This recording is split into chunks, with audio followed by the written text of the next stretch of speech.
opinion, Blastoise is the best Pokemon solo queue in the game. It's going to be fantastic in draft, so now's the perfect time to try and master this Pokemon. Let's talk about the two builds. I think your emblem set is going to stay fixed regardless. It is going 6 white, 6 green, and try and slip some cooldown reduction in there as well. Now the first build is going to be a Spin Spout.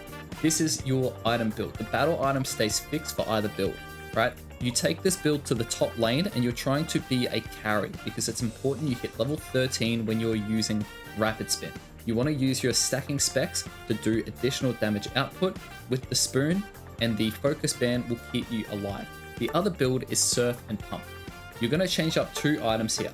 I'd suggest you get an EXP share on, because with this build you're taking him to the bottom lane. Okay, and I would put on an EXP share and a Resonant Guard.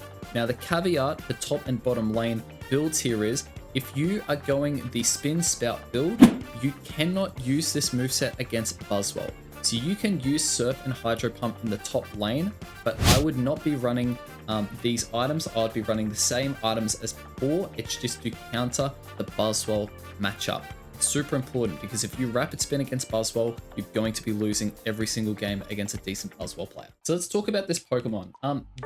Honestly, in the early game, it's really important to get this right. So we'll head down to the bottom lane here. Right, you've got your 2 skills here, Water Gun and Skull Bash. Now you've got to understand what these 2 skills do, because honestly, if you know how to use them early, it's really good. Water Gun shoves farm. So if you want to shove the farm closer to your team, that's what you do, right? You shove it away. Look at how far away you can shove this farm, right? Really valuable. Your second skill is going to be Skull Bash.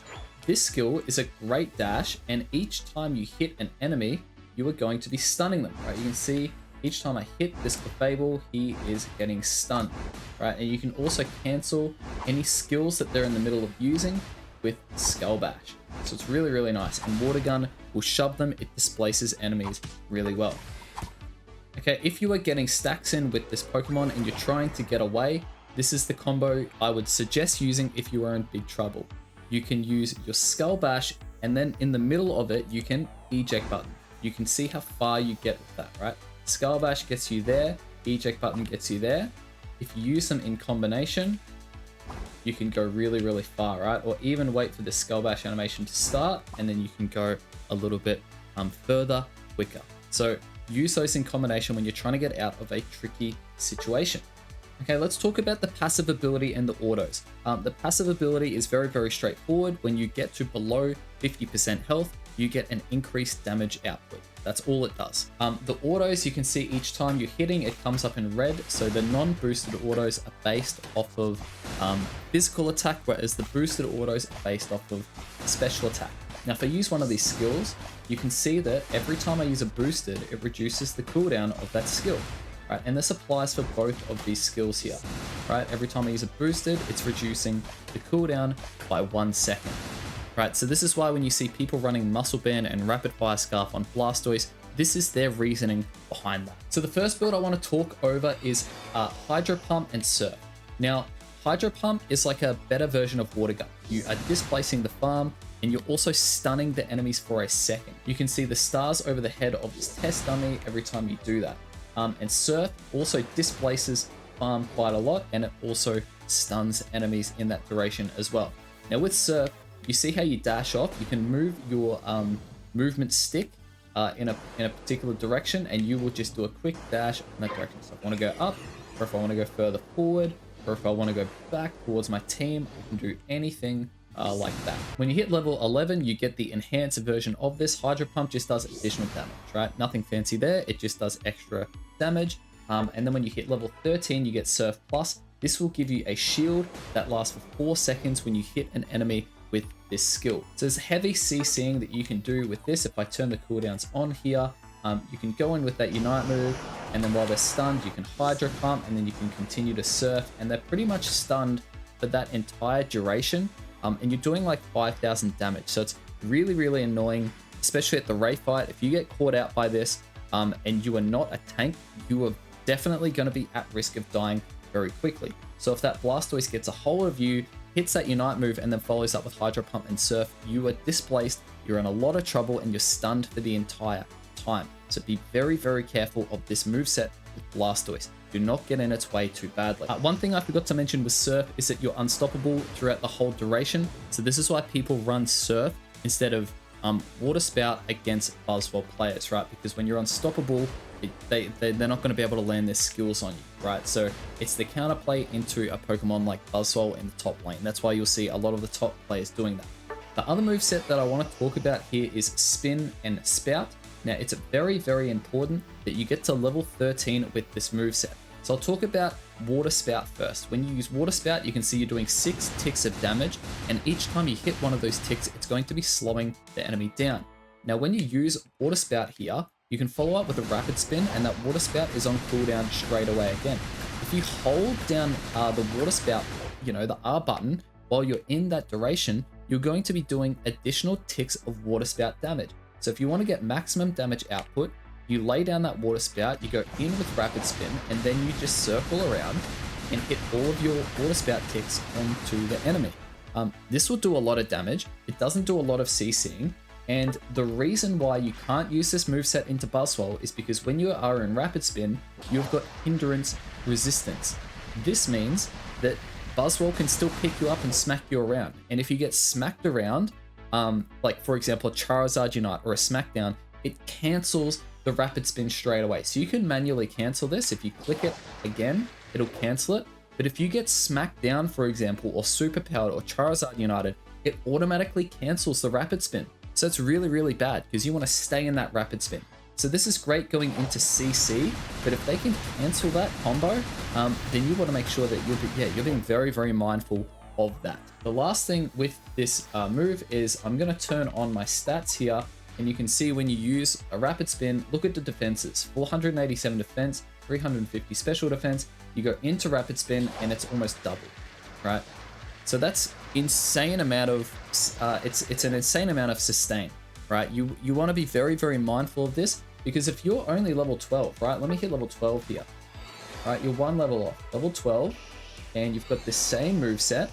And you can see when you go in with Rapid Spin, you're not getting those additional defenses. So you're going to die a lot quicker at that Ray fight. So if you're using this moveset, you have got to be hitting level 13. Very, very important.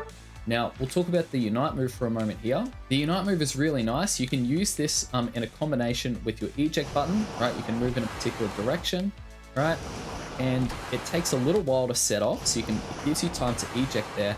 And it does heavy stun. It's got a great AoE range here, and you can see you knock up every enemy and it stuns them, right? So you can go in, you can get your Unite move off, you can lay down that Water Spout and then Rapid Spin immediately follow up, and you can even use that eject button to continue following up on damage if the enemies dash out of this Rapid Spin, right? If they're dashing away here, you can follow up with that eject button, so you can use it aggressively or defensively.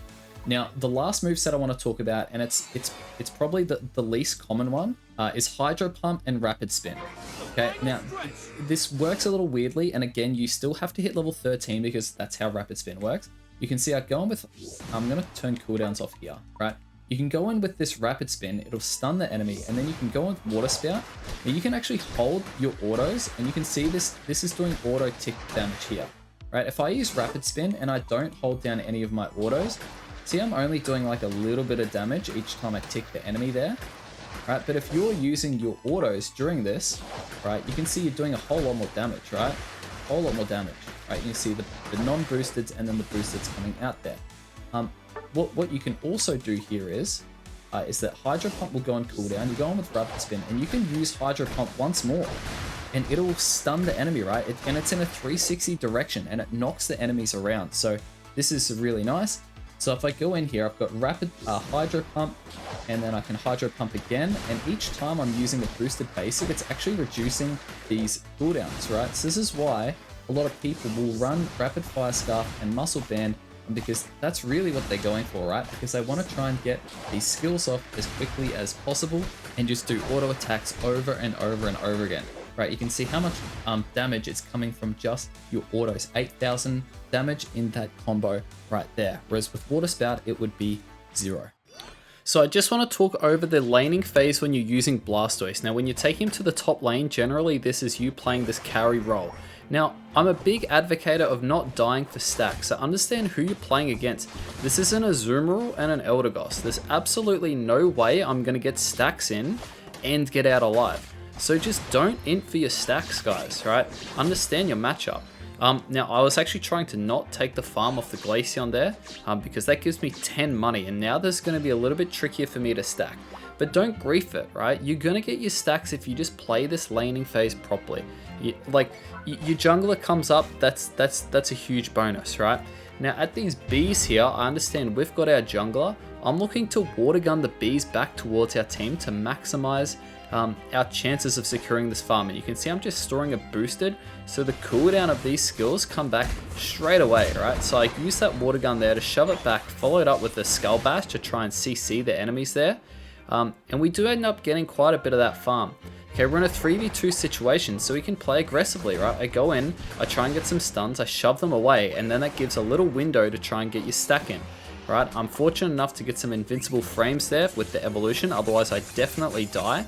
And when you're playing this role and you're going water spout, just understand how pathetic you are until you're level 7. Alright, like you're pathetic. You can't push farm away. You're honestly like, you lose that water gun ability. You lose the ability to really put a lot of pressure on in lane, because water spout is a pretty weak move until you get rapid spin. So you need to focus on getting level 7. Right, that's your top focus. I can see our enemy are pushing our Glaceon there on the goal zone. If I defend, I'm not really going to get much value. So I go off and get a stack, and like, this is your opportunity, right? So I'm able to get 2 stacks in there, and I know I can get out successfully here, right? I have got that skull bash, so I can just maneuver myself over a wall to displace them, while those two in that particular matchup can't get over the wall.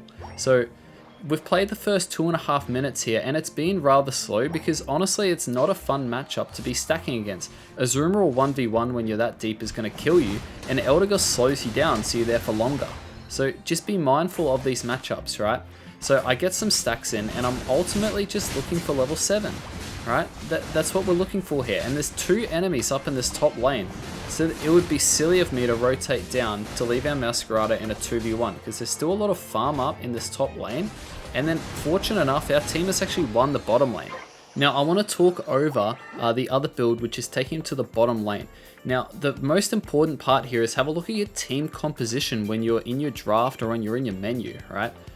It would be silly of me to play top lane carry here, right? It would be great with an Eldegoss if we had a tank bottom, but if your team doesn't have a tank, then flex into the other build, right? Just swap the EXP share up. And so now we're going to look at how we're playing this particular lane here, right? You can pressure the enemy, and your boosted does a lot of damage, right? So the Machop sticks around for longer than he needs to.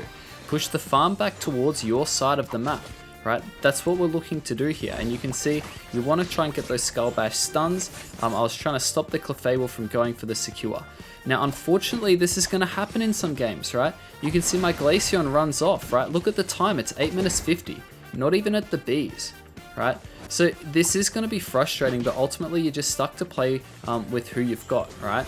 So fortunate enough to get some invincible frames there, otherwise you die, but you can shove the enemies in one way and then Skull Bash and eject in the other way. It's a great escape plan, right? Have a look at how far you can displace farm with this Hydro Pump. You can push it out of the way. If we weren't able to push it, the Machamp gets it there, right? So it's honestly really, really valuable. Understand what your skills can do, because it helps when you lane. When you get Surf, have a look at the CC chain you can do. Surf into Hydro Pump is a lot of CC, right? Watch it again. Surfing and then Hydro Pumping, right? It's a lot of CC. Now, you can get your Unite move, which I just got here, and then Hydro Pump and Surf straight away, right? It displaces the enemies away from where they're trying to get to, and it provides a huge amount of CC for your team. Right, this is one Pokemon doing these 2 different jobs dependent on your skills, so it takes a lot of practice because you've got more than one build to think about, right? It's sort of like mastering 2 Pokemon. Right, there you can see you can shove the farm back with your Surf. Now, in these situations here, you can actually turn the Wraith fight. I've actually looked to displace some of the enemies there, and honestly, I'm going to rewind this. You can see how clumped up the enemies were. If we had our Glaceon actually attacking, rather than just running around and farming Blastoise and scoring points, then honestly, we actually could have been able to win that fight by displacing the enemies and having the follow-up damage from our backline mage. But unfortunately this is how it happens in solo queue sometimes. So guys, if you've made it to the end of this Blastoise guide, make sure you drop it a like, and hopefully it helps you improve using this character because it is quite complex. Go out there and win some games.